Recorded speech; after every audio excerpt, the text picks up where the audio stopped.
আসসালামু আলাইকুম। আমি এখন বলবো খুবই মজার একটা জিনিস কিছু বিশেষ লোকের জন্য, যারা হচ্ছেন শিরাম ঝালখোর তাদের জন্য। এটা হচ্ছে পেঁয়াজ মরিচের ভর্তা। জিনিসটা আসলে খুবই মজার, দেখতে যেমন সুন্দর, খাইতে তেমন মজা। একদম গরম গরম ভাতের সাথে মেখে পুরা থালা শেষ করে ফেলে দেওয়া যায়, যদি আপনার ঝাল খাওয়ার অভ্যাস থাকে। তৈরি করা খুবই সহজ। আসেন দেখি শুরু করা যাক। আমি এখানে একটা ছোট ফ্রাই প্যান গরম করে নিছি। এর মধ্যে আমি অল্প একটু সরিষার তেল দিব, দিয়ে তার মধ্যে প্রায় 12-13টা শুকনা মরিচ, এগুলাকে একটু ভেজে নিব।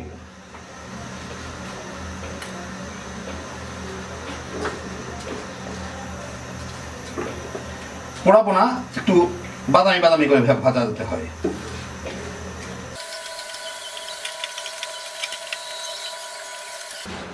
এই কয়েক সেকেন্ডের মধ্যে বাদামি বাদামি হয়ে গেল। আমি চুলাটা বন্ধ করে দিয়ে এই যে দেখেন, এখন এগুলাকে আমি এর থেকে উঠায় নিব। এগুলাই আমার গুঁড়া করে নিতে হবে।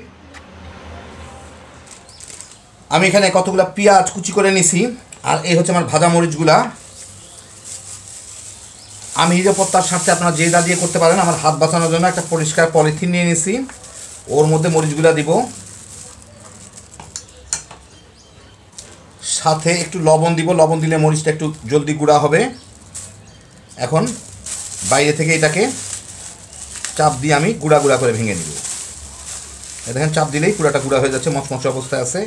লবণটা একটু সরায় রাখি। হ্যাঁ, এই যে দেখেন মরিচগুলো সুন্দর গুঁড়া হয়ে যাচ্ছে। আমার হাতটা বেঁচে গেল।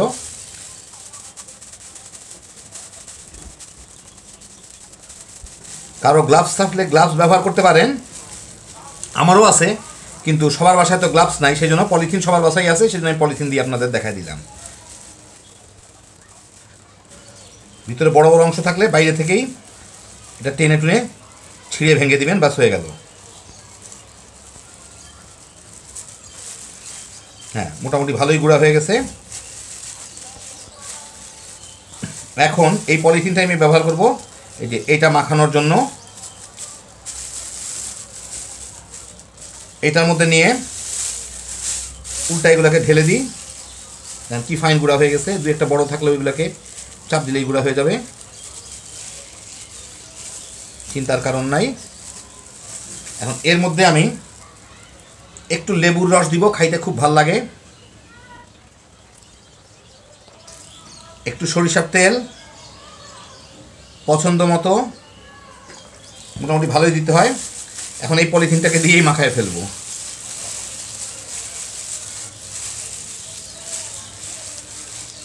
একটু মাখাইলে এটা সুন্দর লাল রং হয়ে যাবে, টুকটুকা, মানে ঝাল ঝাল লাল হয়ে যাবে। এটা দেখেই ঝাল লাগবে।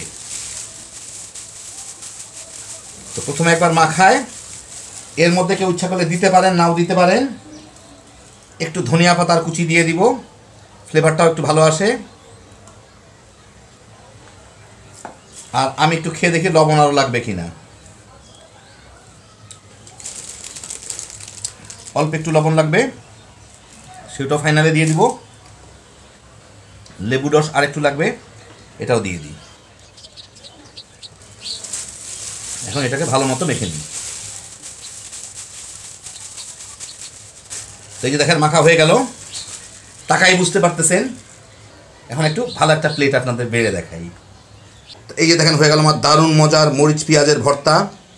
যারা ঝাল খাইতে পছন্দ করেন একবার বানায় দেখেন, তাইলেই বুঝবেন। মানে এইটা খাওয়ার জন্য আসল দরকার হচ্ছে শিরাম ঝালখোর। যারা শিরাম ঝালখোর আছেন একবার বানান, খালি তারপরে বানাইবেন, তামা তামা করে গরম ভাত দিয়ে খায় ফেলাইতে পারবেন।